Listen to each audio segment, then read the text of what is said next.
साथियों, अभी हम लोग उपस्थित हैं एग्जाम टूर चैनल पर। जैसा कि आप जानते हैं, ईएसआई का इंटरव्यू के लिए शॉर्ट लिस्टेड जो भी विद्यार्थी हैं, यानी कि जिनका भी मेंस में रिजल्ट हो गया है, फिजिकल में रिजल्ट हो चुका है, वह अब इंटरव्यू में लग जाएं। और मेरे द्वारा लगातार वीडियो बनाया जा रहा है, तो उसको जरूर देखें, थोड़ा सा आप लोगों को सहयोग मिलेगा। सबसे पहले बता दें कि मैं जो इंटरव्यू के लिए डाला था उस वीडियो को भी देखेंगे, और अभी आप अपने से क्या कर सकते हैं, यदि आप सेल्फ अगर अपने से क्या कर सकते हैं, इस बात को जरूर समझेंगे। और यदि हो सके आप पटना में हैं तो जरूर कमेंट करें, मैं आपका सहयोग करने के लिए तैयार हूं। मैं आपके साथ कदम से कदम मिलाकर चलने को तैयार हूं।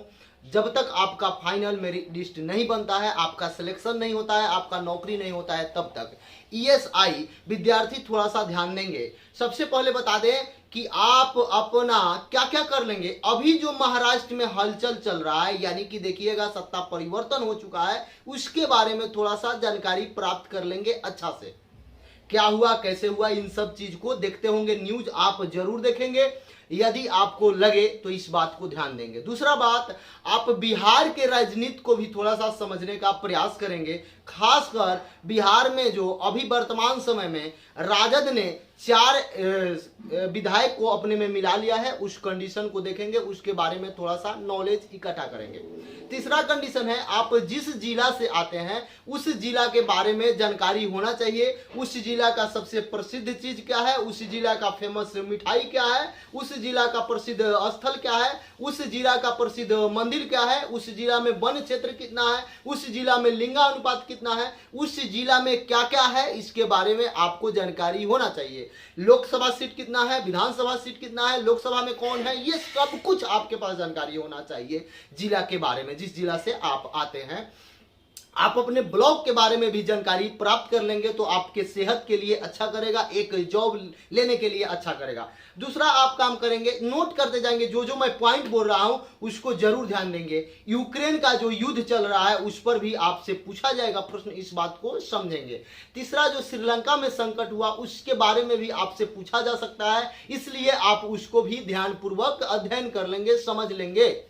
एक बात खासा ध्यान रखेंगे, अपने जिला के बारे में, साथ साथ बिहार के बारे में, और साथ साथ देश के पड़ोसी दो देश है, बिहार के जो पड़ोसी राज्य है और एक देश है, उसको भी ध्यान में रखेंगे। आपके जिला से जो सटा हुआ जिला है उसको भी ध्यान में रखेंगे। सबसे खास हो जाता है यदि आपका जिला है और दूसरा कोई स्टेट है या कोई देश है, तो वहां बहुत जबरदस्त हो जाता है। एक बात और आप याद रखेंगे, यदि आपका मैथ्स ऑनर्स है या फिजिक्स ऑनर्स है या केमिस्ट्री ऑनर्स है, यानी कि आप साइंस स्ट्रीम से आते हैं, तो आपसे मैथ्स के बारे में, लाइन के बारे में प्रश्न पूछा जा सकता है, ट्रिगो के बारे में प्रश्न पूछा जा सकता है, इंटीग्रेशन डिफरेंशिएशन से भी प्रश्न पूछा जा सकता है। तो थोड़ा सा बेसिक नॉलेज होना चाहिए। ये नहीं हुआ कि इंटीग्रेशन डिफरेंशिएशन से पूछा जाएगा, कुछ भी पूछ दिया जाएगा। आपसे पूछा जा सकता है कि पाराबोला का इक्वेशन क्या होता है, लाइन का इक्वेशन क्या होता है, ये सब आपसे पूछा जा सकता है। ज्यादा कुछ नहीं पूछा जा सकता है।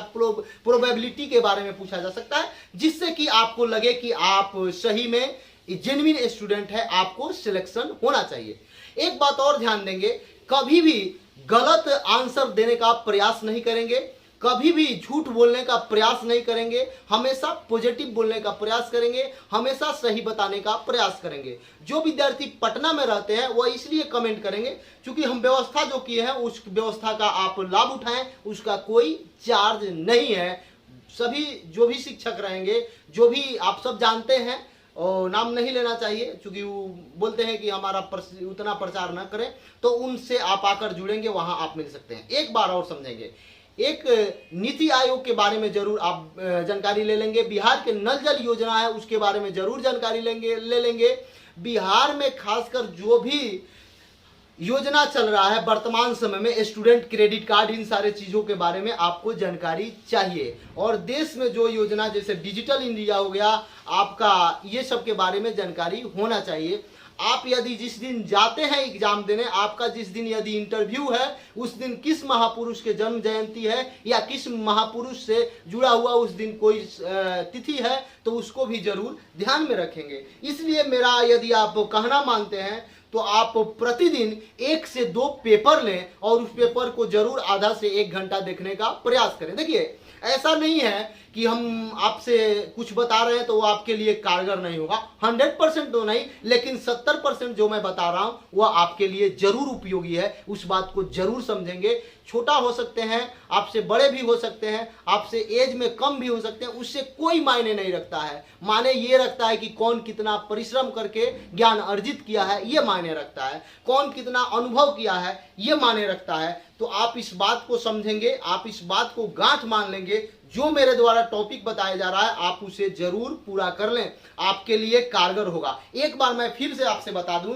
आपके पापा यदि जॉब करते हैं, आपके फादर से यदि कोई काम करते हैं, तो उसके बारे में भी आपको जानकारी होना चाहिए। उनका बैकग्राउंड क्या है उनके बारे में भी जानकारी होना चाहिए। आपकी मम्मी क्या करती है उनके बारे में भी जानकारी होना चाहिए। आपके पापा का जो नाम है उस नाम का क्या अर्थ होता है ये भी आपको जानकारी होना चाहिए। आपके माताजी का जो नाम है उसका क्या अर्थ होता है ये भी जानकारी होना चाहिए। आपका जो नाम हुआ उसका क्या अर्थ होता है, इस बात को भी जानकारी आप इकट्ठा कर लेंगे।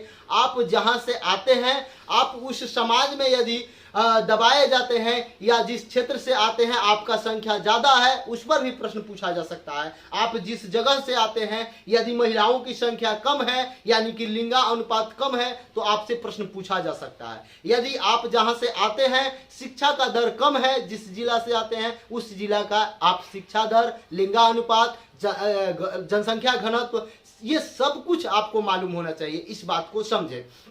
आपके अगल बगल ये भी देख लेंगे कि कौन कौन महाविद्यालय है, ये भी पूछा जा सकता है। ये भी पूछा जा सकता है कि आपके जिला में सबसे टॉप विश्वविद्यालय कौन है, आप किस यूनिवर्सिटी के अंतर्गत, बहुत सारा प्रश्न पूछा जाता है। ये जो भी प्रश्न मेरे द्वारा इकट्ठा किया गया है, ये भिन्न भिन्न विद्यार्थी से बातचीत करने के बाद, भिन्न भिन्न चैनल को देखने के बाद, बहुत सारे शिक्षक से मिलने के बाद, मतलब एक आपसे बता दें कि आपका सबका सार यहाँ पे दिया गया है। इसलिए आप वीडियो को देखें और ईएसआई जितने भी अभ्यर्थी हैं, जितने भी विद्यार्थी हैं, यानी कि 1119 विद्यार्थी का जो रिजल्ट आया है फिजिकल में, वह जरूर इस वीडियो को देखेंगे, यानी कि 1100 प्लस। सबसे पहले बता दें कि अभी वर्तमान समय में जो भी आपके देश में, आपके राज्य में, आपके जिला में हो रहा है उस बात को जरूर ध्यान देंगे। आपके जिला के डीएम साहब कौन है उनके बारे में भी आपको नॉलेज होना चाहिए, उनका नाम आप याद रखेंगे, ये बात समझेंगे। बिहार के मंत्रिमंडल में जो आपके शिक्षा मंत्री हैं उनका नाम याद रखेंगे, मुख्यमंत्री हैं उनका तो नाम आपको याद होगा, कितना बार शपथ लिए हैं इस बात को भी ध्यान में रखेंगे। कब से ये सरकार में आ रहे हैं, कब ये सरकार से अलग हुए थे, कब ये एनडीए से अलग हुए से, मतलब बेसिक प्रश्न मैक्सिमम रहेगा। क्योंकि आप देखते होइएगा मेरे द्वारा इतना अनुभव कहां से इकट्ठा होता है, तो अनुभव का स्रोत आप सब हैं। देखते होइएगा मैं बीपीएससी बच्चों लोगों का इंटरव्यू लेता हूं, उनसे सीखता हूं। जो यूपीएससी क्वालिफाई करते हैं उनका इंटरव्यू लेता हूं, उनसे सीखता हूं। जो दरोगा क्वालिफाई करते हैं उनका इंटरव्यू लेता हूं, उन लोगों से सीखता हूं। जो शिक्षक हैं उन लोगों का इंटरव्यू लिया जाता है और उनसे सीखने का मैं प्रयास करता हूं, और उसी सब में से आपको सार संग्रह देने का काम करता हूं, उसी से सार निकाल कर आप लोगों को बताने का काम करता हूं। तो इसलिए आप जरूर समझें, आप मेरे से बहुत अधिक मेहनत करते हैं तब तो आप रिजल्ट दिए, मैं मान रहा हूं, लेकिन आप एक सीमित क्षेत्र में हैं। आपका एक जगह हो सकता है ज्ञान, लेकिन हम बहुत जगह से कलेक्ट किए हैं, तो ये आपके लिए भविष्य निर्माण का काम कर सकता है, ये आपके लिए कारगर हो सकता है। तो इसलिए मेरा आपसे नम्र निवेदन है कि जरूर ध्यान देंगे। महाराष्ट्र संकट पर ध्यान देंगे, यानी कि महाराष्ट्र में जो सत्ता परिवर्तन हुआ है उस पर ध्यान देंगे। बिहार का राजनीतिक हलचल क्या है उस पर ध्यान देंगे। बिहार में जो राज्यसभा से भेजा गया जेडीयू के द्वारा उस पर ध्यान देंगे। ये सब होता है, जो घटना घटेगी उससे आपका इंटरव्यू में प्रश्न पूछा जाएगा। आपका जो भी ऑनर्स पेपर है उससे प्रश्न रहेंगे, इस बात को समझेंगे। अब किसी का हिस्ट्री है तो बाबर हुमायूं के बारे में आपको जानना पड़ेगा। किसी का यदि मान लिया जाए ज्योग्राफी है तो उससे नक्शा के बारे में पूछा जा सकता है, उससे देश का क्या क्षेत्रफल है, ये सब पूछा, बेसिक चीज पूछा जाएगा। तो आप राष्ट्रपति का चुनाव चल रहा है, राष्ट्रपति के चुनाव पर भी ध्यान बनाए रखेंगे। आप डिजिटल इंडिया पर भी ध्यान बनाए रखेंगे। न्यू शिक्षा पद्धति है इस पर भी ध्यान बनाए रखेंगे। यदि आप मेरे से पहली बार रूबरू हो रहे हैं, यानी कि एग्जाम टूर पर पहली बार आए हैं, तो इस चैनल को जरूर सब्सक्राइब करें। और एक बात बता दें आपसे, यदि आप मेरा वीडियो आपको अच्छा लगे तो लाइक करें और कमेंट बॉक्स में कमेंट करें कि इस तरीका से मैं ईएसआई अभ्यर्थी के लिए, ईएसआई विद्यार्थी के लिए डेली वीडियो लेकर आऊं या नहीं। आप सब जरूर कहेंगे तो हम आप लोगों को गाइड करने का प्रयास करेंगे। और जो विद्यार्थी ईएसआई के पटना में रहते हैं वह जरूर कमेंट करें, उनके लिए कुछ स्पेशल है, उनको मैं जरूर आपसे बातचीत करूंगा और आपको बुलाकर मिलने का काम करूंगा। जय हिंद, जय भारत, जय युवा।